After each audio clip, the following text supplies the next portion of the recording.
First off, I believe it was Smash Bros. Brawl asked on my most recent video if I cut my hair for religious reasons, and the answer to that is no. It's just summer, and I like short hair. Honestly, the way it was before I got it cut was actually even a little longer than I like. I like short hair. Now, I'm not here to talk about that. I'm here to talk about some news today, some bad news, unfortunate news. Bruce Irvin has been suspended by the NFL for 4 games to start the 2013 season for violating the substance abuse policies of the league. Now, if you know the history of Bruce Irvin, if you know the things he went through to get to the league, it's not surprising that he would have one encounter with the law in some way, shape, or form in his career. Now, technically, this isn't the law. This is, it's not a matter of he did something illegal that he got in trouble with the cops or anything like that. He violated the regulations of the league, which I guess that's better than robbing a convenience store at gunpoint or something like that. But it's disappointing. He was good for us last year, 8 sacks in spot duty in 16 games. He's a great pass rusher, and he's somebody who I think is only going to get better, and it's disappointing to know that he's going to miss the first quarter of the season. That there's no way around that.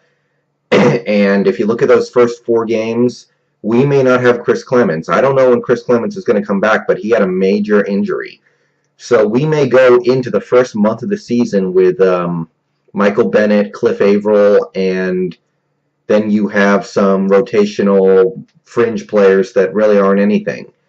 So that's the bad news. It's a little disappointing to see one of your young players get in trouble with the league this early in their career. It's disappointing to know that he... I don't want to be a judging person. I don't want to be the guy who gets up on his high horse. I've been guilty of doing that in the past. I felt like I did it a little bit with Spygate, Bountygate. You get up on the high horse and you think all this stuff is terrible, but then you think about it for a little bit and you're like, if I thought I was going to get away with it, would I do it? And in some cases, no, but in some cases, yes. And I don't want to be that person who acts like I have this perfect moral system and I would never do anything wrong morally in any circumstance, but I don't want to be that guy. He didn't hurt anybody or kill anybody. He didn't put anyone else in danger. But all that said, it is disappointing that he violated league rules. It's disappointing that he took action that has damaged the team, even if it's not a incredible amount of damage. He has damaged the team with his actions, and now we have to start the 2013 season without him. So, that being said, I'm not freaking out about this. And if you think back on last season, the Seattle Seahawks, 2012, the reason why we lost in the playoffs to the Falcons, there were a couple different reasons, but the main reason, the reason that permeated that entire game, was that we had no pass rush at the end of the season.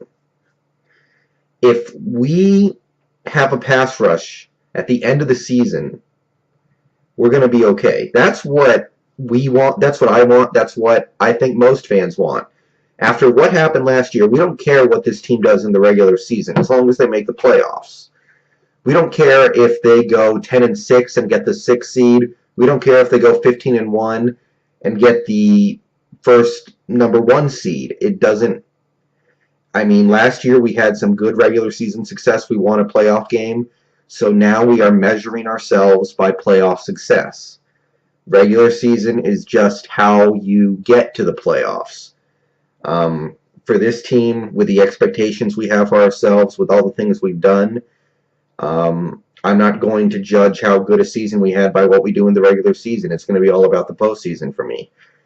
And in my opinion, we're going to struggle with our pass rush in the first month of the year because we might be missing 2 of our best guys.